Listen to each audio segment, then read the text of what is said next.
అసురగణం భీతిల్లే శక్తి ఉన్న ఆ మణి దుష్టుల చేతుల్లో పడి ఈ బ్రహ్మాండానికే పెనుముప్పుగా మారేలోగా ఆపడం నీ వల్లే అవుతుంది.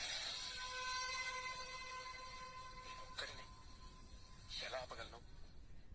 ఒక్కడివేనా? అరికాలు విదిలించి మహాసముద్రాన్ని లంఘించిన వాడు,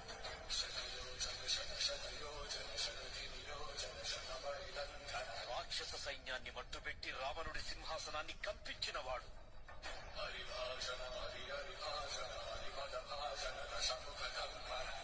చిన్న నిప్పురవ్వతో లంకా నగరాన్ని అగ్నిలో అలికినవాడు,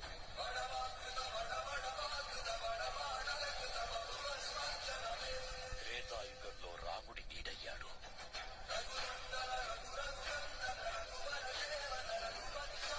ద్వాపర యుగంలో కృష్ణార్జునుల రథకేతనమై గర్జించాడు, కలియుగంలో ధర్మం కోసం పోరాడే ప్రతి ఒక్కరి వెంట ఉన్నాడు.